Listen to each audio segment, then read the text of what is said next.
With all the concern about disunity and the need for unity today, I thought I'd read one of the passages from my book, Oneness Embraced.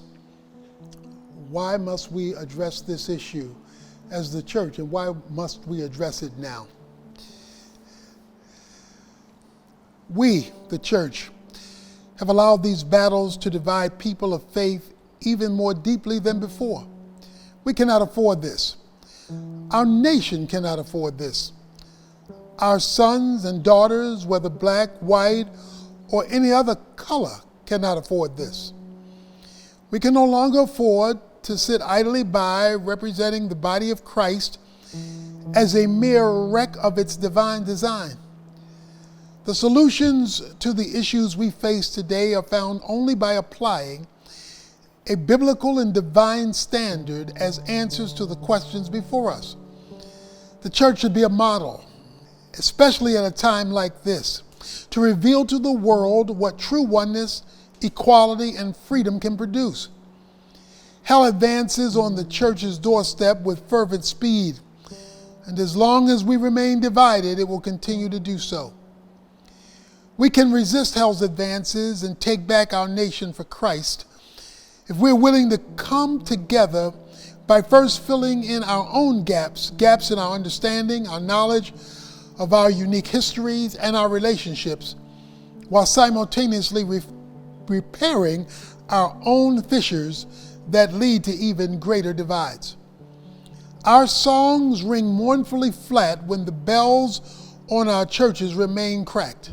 Even so, we continue to belt out our songs with tremendous passion at times, perhaps in hopes that the singing of them, if loud enough, we can somehow cover the silence between us.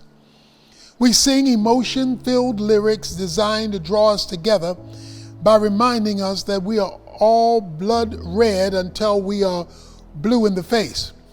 But the truth is that when the song is over, we go our separate ways. We go our separate ways because we have discovered that it takes more than a hug and a friendly hello to bridge the gap. While many of us have not taken the necessary effort to get to know each other on a level of authentic exchange. Without a basis of shared knowledge, purpose, and mutual respect, we cannot come together for any meaningful impact. I read an interesting quote in a book the other day that highlighted the reality that many of us often don't realize.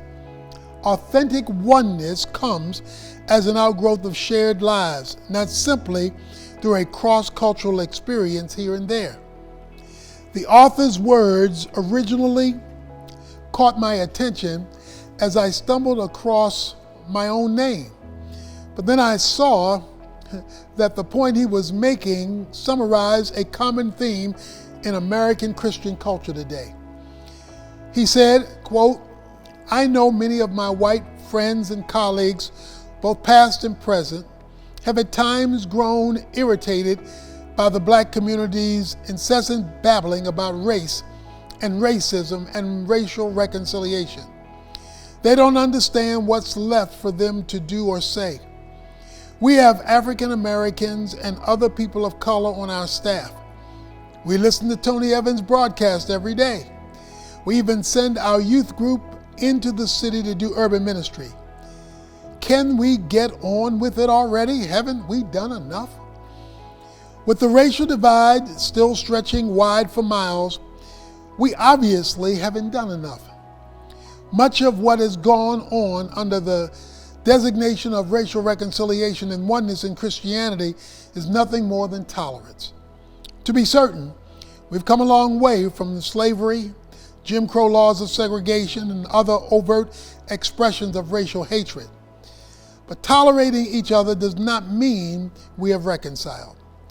The two are not the same, as demonstrated by the fact that we remain racially separated most of the time, only coming together for a scheduled event as opposed to living out a desire for ongoing mutual edification and implementation of shared values. The proof that we still have a long way to go in the church today is that a collective cross-cultural presence is not having a restoring effect in our society. We are more concerned about achieving the American dream than we are about letting the rule of God remake segregated churches and denominations.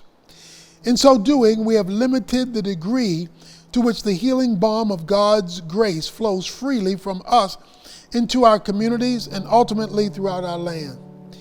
If what we call racial reconciliation is not transforming individuals, families, churches, and communities, then it is merely sociology with a little Jesus sprinkled on top. Well, I hope you've enjoyed this excerpt from my book, Oneness Embraced. And if you want to hear other excerpts, well, we have them for you to enjoy and to benefit from right now.